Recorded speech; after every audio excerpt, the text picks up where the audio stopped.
want to talk really quickly about food preparedness. Something that a lot of people are talking about right now, and I don't need to go into anything political here, so if you're worried that that's what's going to happen, it's not. Don't worry. But we are heading into fall, and if you're thinking, wow, it is really expensive to go to the store and get some necessities, I want to talk to you about some of my favorite things to put in my garden that harvest really good yields. I really like plant them and forget them sort of plants. I do well with them. There's nothing better than a fresh tomato off of the vine, an heirloom tomato, oh my goodness. But like in my garden this year, I haven't gotten a single tomato, and I don't think I will. All of my tomato plants are really small and they're just not growing, and I don't really know why, other than it's just so hot and I got them in so late.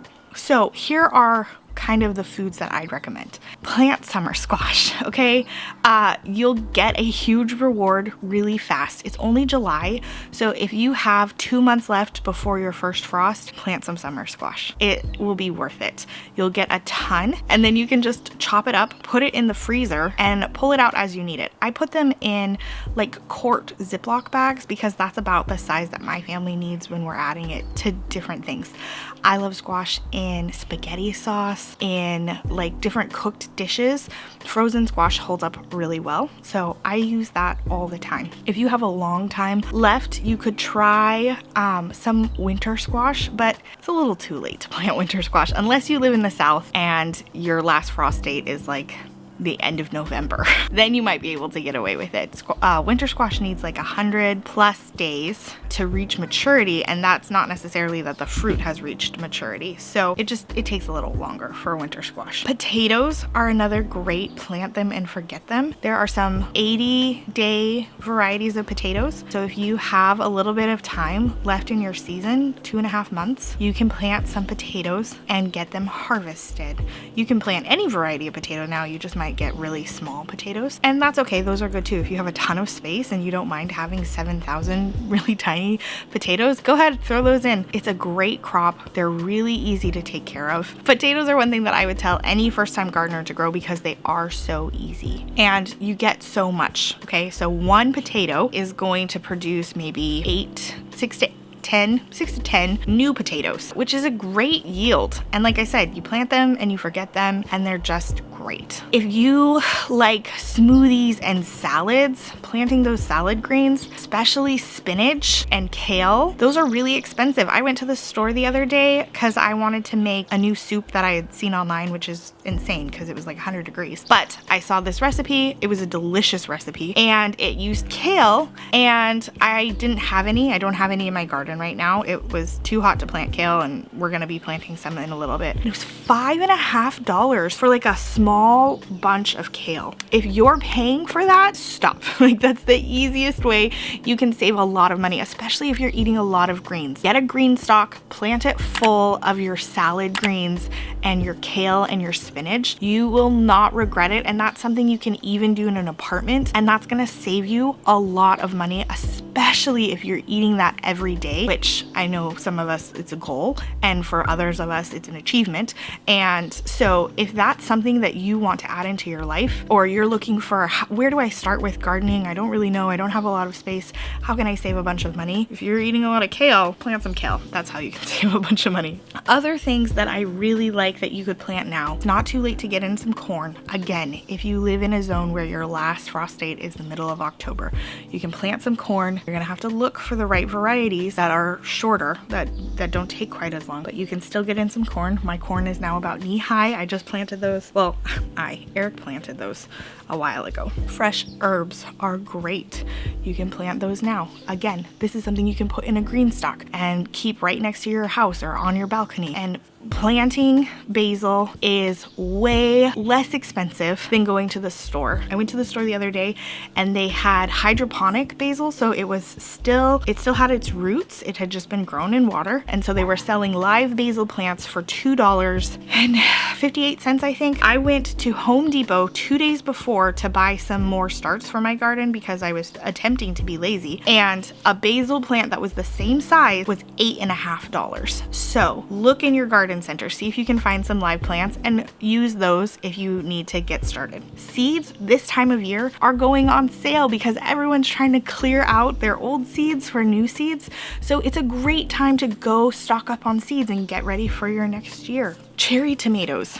A lot of cherry tomatoes grow fast enough that if you find a cherry tomato plant, you can plant it and get cherry tomatoes now. Some of you might be thinking, well, I can't do much with cherry tomatoes. No, but if you have 4 cherry tomato plants, you will be up to your eyeballs in cherry tomatoes. You won't know what to do with all of them. You won't be able to eat all of them. Take those extras, put them in the freezer, and then use my video and make freezer tomato sauce. You're gonna need a lot more tomatoes, but cherry tomatoes are the gift that keeps on giving. They will give you so many tomatoes and you'll be so grateful that you have them. So the other thing that I like for heavy yields that you can plant now and be reaping the benefits of is green beans. Bush beans or pole, depending on what kind of space you have. If you don't have a ton of trellising like I do, get bush beans. They're great. They produce excellently. There's nothing wrong with them. If you have trellising, get pole beans because then you don't have to bend down to pick your beans. You're gonna get so much from just a few plants. This is something, if you get a bush bean variety, you could plant that in a green stock too if you have one of those. I'm not affiliated with green stock. In fact, my green stock is still sitting on my front porch waiting for me to fill it up. It's coming in a video, I promise. But you can plant bush beans. Just a few plants is gonna get you so much result. You can eat it fresh, you can freeze it and put it inside other dishes or just steam it up, add some salt. Frozen green beans are great. I lean towards telling you guys, go ahead and get another freezer, or if you have a freezer, use the freezer space that you have, because I haven't learned to can yet. I know, it's horrifying. If you live in Southern Oregon and you want to teach me how to can, please adopt me. But I don't know how to can, so the freezer is really easy for me. Wash your food, chop it up, put it in the freezer. It's really easy to take out and use however you want. If you know how to can and you like canned green beans, they're not my favorite, but that doesn't mean that you can't do that. And that's another really great way to have shelf-stable foods, and it doesn't require another freezer. I have 3 freezers, well, 2 freezers, 2 full freezers and 2 half freezers that go on top of refrigerators or with refrigerators. So I have the freezer space, and that's how I like to preserve a lot of my food. If you have a dehydrator, you can dehydrate some of this stuff. Like kale, you can dehydrate your kale, blend it up, and then add tablespoons of kale into your fruit smoothies or into your spaghetti sauce or whatever you want to add some extra nutrients to. So it just depends on what you have, how you can prepare. And then finally, peas. There are a lot of pea varieties that do really well in cooler climates and cooler days. So even though it's so hot outside right now, just know fall is coming and those cool days are coming. Winter is just right around the corner. And so you have cool days coming.